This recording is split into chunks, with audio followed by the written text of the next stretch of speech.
Pada bagian pertama akan menjelaskan bagaimana literasi e-health pertama kali dioperasionalkan pada tahun 2006 sebagai kemampuan untuk mencari, menemukan, memahami, dan menilai informasi kesehatan dari sumber elektronik dan menerapkan pengetahuan yang diperoleh untuk mengatasi atau memecahkan masalah kesehatan.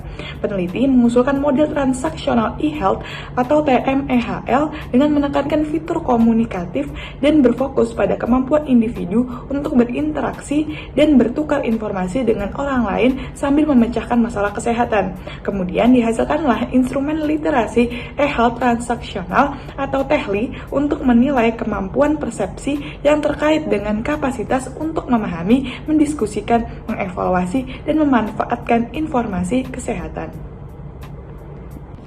Selanjutnya, tujuan dari penelitian ini adalah untuk mendeskripsikan pengembangan dan pengujian psikometri dari instrumen literasi e-health multidimensi yang diinformasikan oleh TMEHL, yang disebut dengan instrumen literasi e-health transaksional atau TEHLI.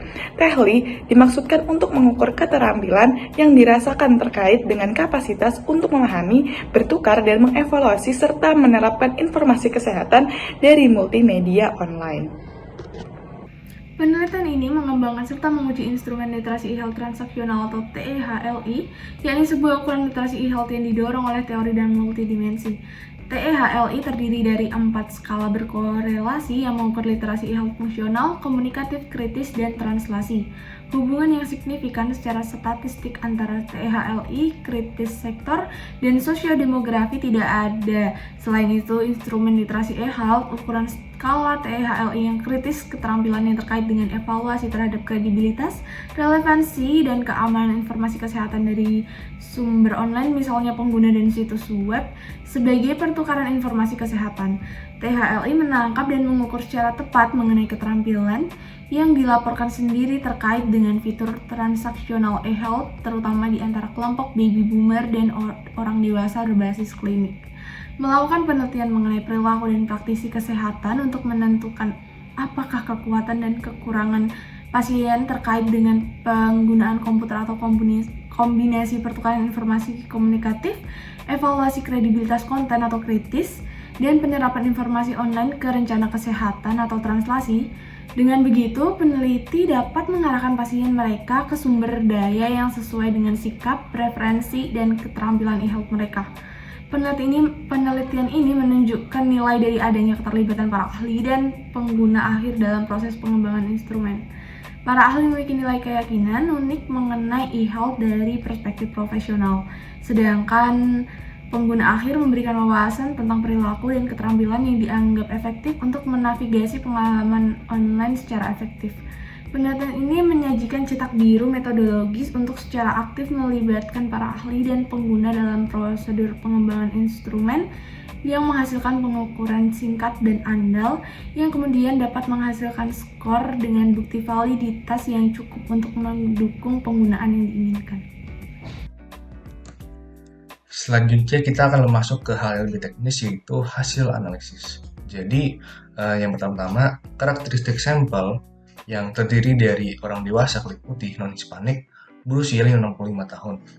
Partisipan memiliki latar belakang pendidikan tinggi dan setengahnya memiliki pendapatan sebesar $50.000 per tahun. Sebanyak setengah dari partisipan menderita penyakit pada saluran pernafasan dengan tingkat intensitas gejala rendah. Sekitar 90% dari sampel menggunakan internet untuk keperluan kesehatan dalam setahun terakhir. Sekitar 73% rata-rata menggunakan sosial media sebanyak 0-1 jam per minggu. Partisipan lebih berpotensi menjadi pencari informasi online aktif dibanding interaktif. Selanjutnya adalah analisis indikator. Jadi, rata-rata respons dari masing-masing indikator secara kumulatif masih dalam jangkauan yang dapat diterima, yakni dari segi fungsional, komunikatif, kritikal, dan translasional. Secara umum, nilai in-fit dan out-fit mean square berada dalam angka di bawah 1,0 yang mengindikasikan prediktibilitas model dan redundansi respons dalam skala yang produktif. Jadi, skala reliabilitas berada di atas batas aman, yakni 0,8. Untuk bagian respons, batasan pengukuran yang direkomendasikan adalah dari skala 1,4 sampai 5,0. Hasil di bawah 0 mengindikasikan kemungkinan partisipan untuk memilih respons negatif atau sangat tidak setuju. Sedangkan, semakin tinggi hasil mengindikasikan kemungkinan partisipan untuk memilih respons positif secara urut, yakni dari tidak setuju, netral, setuju, dan sangat setuju. Kemudian selanjutnya adalah validitas eksternal. Hasil pengukuran skala Tehli memiliki korelasi dengan semakin tingginya pengetahuan, tetapi tidak memiliki hubungan yang signifikan dengan usia, gender, ras, etnis, maupun pendapatan. Hasil pengukuran skala komunikatif dari Tehli diasosiasikan dengan usia yang lebih muda, perempuan, dan kondisi kronis yang semakin besar. Hasil pengukuran skala kritis Tehli tidak memiliki asosiasi dengan variabel demografis, tetapi memiliki korelasi dengan identifikasi gender sebagai perempuan.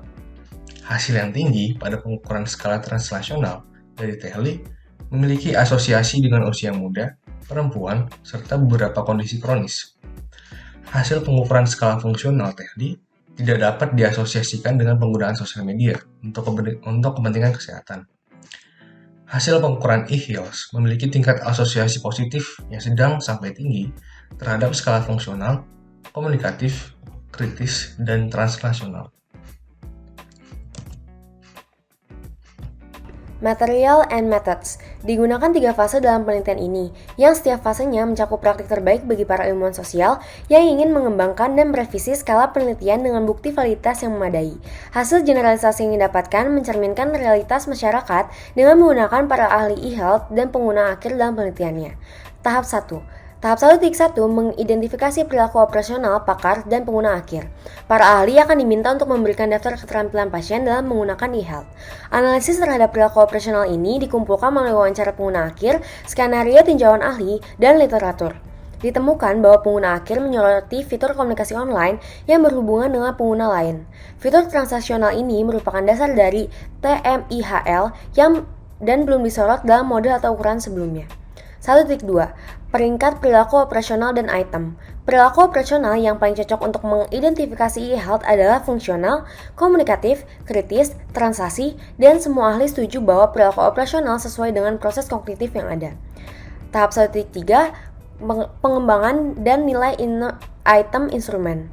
Para ahli meninjau kembali kumpulan item untuk setiap dimensi literasi e-health dan definisi operasionalnya, yang menghasilkan bahwa lebih baik item dibuat secara lebih ringkas. Tahap 2. Think Out Loud Interviews. Wawancara dilakukan secara tatap muka dan direkam oleh komputer untuk mendapatkan data yang lebih dapat diandalkan karena mencerminkan secara langsung pengalaman peserta penelitian. Metode ini berguna dalam pengembangan instrumen karena menghasilkan bukti bahwa metode ini dapat mengidentifikasi masalah pemahaman dan pola respon yang lebih baik dengan peserta menginterpretasikan suatu item secara verbal. Item yang tidak jelas nanti hasilnya akan direvisi. Tahap 3. Instrumen Assessment. Dilakukan uji lapangan pada penggunaan akhir. Dan setelah itu pemilihan secara acak dari 2.100 pasien menggunakan survei yang berisikan item penelitian. Selanjutnya dilakukan analisis dimensi, yaitu analisis komponen utama dengan item awal, yaitu fungsional sama dengan 6, komunikatif sama dengan 8, kritis sama dengan 10, transaksi sama dengan 6. Hasil koefisien dan Cronbach akan menunjukkan keadaan data yang dapat diterima. Lalu yang terakhir akan dilakukan uji fungsi skala terkait dengan TMIHL yang pada akhirnya akan ditemukan hubungan antara skor TEHLI, interaktif, aktif, dan pencarian terhadap informasi kesehatan online. Tanggapan dari kelompok kami terkait dengan penelitian ini yaitu dalam perkembangannya, alat penilaian untuk mengevaluasi literasi e-health telah banyak dikembangkan oleh para peneliti, seperti skala e-health oleh Norman sebagai alat penilaian yang paling populer di antara alat ukur lainnya. Penelitian oleh Sivaro et al. Tentang literasi e-health dan faktor terkait di antara pasien kronis di negara berpenghasilan rendah menunjukkan ada aspek yang tercakup dalam instrumen e-health. Dalam penelitian yang dilakukan olehnya, di mana lebih dari setengah peserta penelitian berasal dari penduduk perkotaan dan semua peserta dipilih setelah mengkonfirmasi paparan internet mereka sebelumnya. Sedangkan untuk peserta yang tidak terpapar internet maka akan dikecualikan. Hal tersebut dapat menimbulkan bias pada kelompok yang memang telah terpapar internet dengan intensitas tinggi dibandingkan dengan kelompok dengan intensitas rendah. Karena pengukuran tentang kemampuan persepsi untuk memahami, mendiskusikan, mengevaluasi, dan memanfaatkan informasi kesehatan online tidak dijelaskan dapat diukur melalui tingkat intensitas paparan internet. penelitian. Terbatas pada hal tersebut, dalam model yang diajukan pada penelitian sebelumnya, peneliti pada artikel jurnal ini telah mampu menunjukkan adanya skala Tehli yang mampu mengkaji lebih lanjut penilaian kemampuan persepsi.